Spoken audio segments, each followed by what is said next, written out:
ಇನ್ನು ಎರಡನೇ ಪ್ರಶ್ನೆ, ವಾಟ್ ಎವರ್ ಸ್ಟ್ರೆಂತ್. ಇದು ಸೆಕೆಂಡ್ ಕಾಮನ್ ಇಂಟರ್ವ್ಯೂ ಕ್ವಶನ್. ನಿಮ್ಮ ಇಂಟರ್ವ್ಯೂ ಕೇಳೋದು ನಿಮ್ಮ ಸಾಮರ್ಥ್ಯ ಏನು. ಇಲ್ಲಿ ನಿಮ್ಮ ಇಂಟರ್ವ್ಯೂವರ್ ನಿಮ್ಮ ಬಗ್ಗೆ ಸಕಾರಾತ್ಮಕ ಗುಣಗಳ ಬಗ್ಗೆ ಅಂದ್ರೆ ಪಾಸಿಟಿವ್ ಪಾಯಿಂಟ್ಸ್ ಬಗ್ಗೆ ತಿಳಿದುಕೊಳ್ಳಲು ಯತ್ನಿಸುತ್ತಾರೆ. ಸಾಮಾನ್ಯವಾಗಿ ಈ ರೀತಿಯ ಉತ್ತರಗಳನ್ನು ಕ್ಯಾಂಡಿಡೇಟ್ ಕೊಡಕ್ ಹೋಗ್ತಾರೆ. ಅಂದ್ರೆ I am hard working individual, I am self motivated, I am sincere, I am A team player, my strength is my positive attitude. ಖಂಡಿತ ಇವೆಲ್ಲವೂ ಒಳ್ಳೆಯ ಉತ್ತರಗಳು.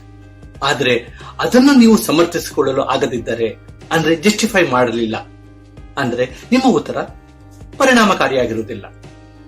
ಉದಾಹರಣೆಗೆ ನೀವು ಹಾರ್ಡ್ ವರ್ಕಿಂಗ್ ಇಂಡಿವಿಜುವಲ್ ಅಂತೀರ. ಆಗ ನಿಮ್ಮ ಇಂಟರ್ವ್ಯೂರು ಓಕೆ ಒಂದು ಇನ್ಸ್ಟೆನ್ಸ್ ಕೊಟ್ಟು ನೀನು ಹಾರ್ಡ್ ವರ್ಕಿಂಗ್ ಇಂಡಿವಿಜುವಲ್ ಅಂತ ಪ್ರೂವ್ ಮಾಡು ಅಂತ ಕೇಳ್ತಾರೆ. ಆಗ ನೀವು ಅದಕ್ಕೆ ಒಂದು ಪೂರಕವಾದ ಉದಾಹರಣೆಯನ್ನು ಕೊಟ್ಟು ಉತ್ತರಿಸಬೇಕು. ಹಾಗೆ ಉತ್ತರ ಕೊಡದಿದ್ದರೆ ಅದು ನಿಮ್ಮ ಎಗನೆಸ್ಟ್ ಹೋಗುತ್ತೆ. ಈ ಪ್ರಶ್ನೆಯಲ್ಲಿ ನಿಮ್ಮ ಇಂಟರ್ವ್ಯೂವರ್ ನಿಮ್ಮ ಯಾವ ಗುಣ ನಿಮ್ಮನ್ನು ತೆಗೆದುಕೊಳ್ಳುತ್ತಿರೋ ಪೊಸಿಷನ್ಗೆ ಸರಿ ತೂಗುತ್ತದೆ ಅಂತ ನೋಡ್ತಿರ್ತಾರೆ.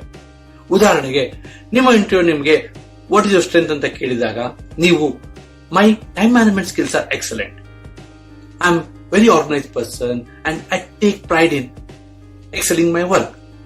ಅಂದ್ರೆ ನನ್ನ ಟೈಮ್ ಮ್ಯಾನೇಜ್ಮೆಂಟ್ ಸ್ಕಿಲ್ ಅಂದ್ರೆ ಸಮಯ ನಿರ್ವಹಣೆ ಕೌಶಲ್ಯ ಬಹಳ ಚೆನ್ನಾಗಿದೆ ಹಾಗೂ ಇದರ ಬಗ್ಗೆ ನಂಗೆ ಹೆಮ್ಮೆ ಇದೆ ಅಂತ ಹೇಳ್ತೀರ. ಆಗ ನಿಮ್ಗೆ ಒಂದು ಇನ್ಸ್ಟೆನ್ಸ್ ಕೊಟ್ಟು ಓಕೆ ಪ್ರೂವ್ ಮಾಡು ಅಂತ ಕೇಳಿದರೆ ಅದನ್ನು ಹೇಗೆ ಜಸ್ಟಿಫೈ ಮಾಡಬಹುದು ಅಂದ್ರೆ ಒಬ್ಬ ಫ್ರೆಶರ್ ಆಗಿ ಹಾಗೆ ಒಬ್ಬ ಎಕ್ಸ್ಪೀರಿಯನ್ಸ್ ಪ್ರೊಫೆಷನಲ್ ಆಗಿ ಅಂತ ಒಂದು ಉದಾಹರಣೆ ಉತ್ತರ ನೋಡೋಣ. ಮೊದಲು ಫ್ರೆಶರ್ ಆನ್ಸರ್ ಹೇಗಿರಬಹುದು ಅಂತ ತಿಳಿದುಕೊಳ್ಳೋಣ. As a student I used to allocate specific time for my studies from my early school days by preparing a timetable by allocating specific hour each day for each subject. This really helped me in preparing for my exams and completing all the subject well before my final board exam.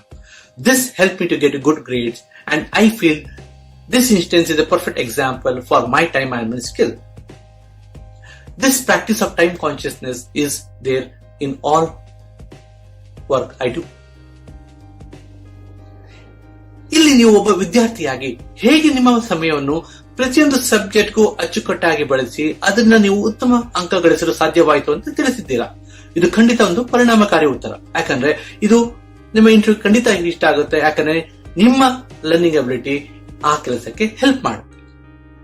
For experience professional ಈ ಪ್ರಶ್ನೆಯನ್ನು ಹೇಗೆ ಉತ್ತರ ಕೊಡಬಹುದು ಅಂತ ಈಗ ನೋಡೋಣ. It has been my practice to keep all my responsibility and goals in a spreadsheet and review them on a daily basis. I'll make a note of things like when I am first assigned a work, how long I think it will take, when it needs to be completed, how much time I need to spend on each day to complete job on time. This helps me to keep track, to prioritize my work as what is important and also helps me from not getting overloaded with work and promising my supervisor more than what I can deliver. This way I manage my time in a better manner. ಇಲ್ಲಿ ನನ್ನ ಕೆಲಸವನ್ನು ಒಂದು Excel ನಲ್ಲಿ ಬರೆದು regular ಆಗಿ monitor ಮಾಡುತ್ತೇನೆ. ಜೊತೆಗೆ ಅದನ್ನು ಯಶಸ್ವಿಯಾಗಿ ಸರಿಯಾದ ಸಮಯಕ್ಕೆ ಮುಗಿಸುತ್ತಾನೆ. ಯಾವುದೇ ಕಂಪನಿ ಆಗಲಿ ನಿಮ್ಮಿಂದ ಬಯಸುವುದು ಇದನ್ನು. ಈ ರೀತಿ ನಿಮ್ಮ ಉತ್ತರವನ್ನು ತಯಾರಿ ಮಾಡಿಕೊಳ್ಳಿ.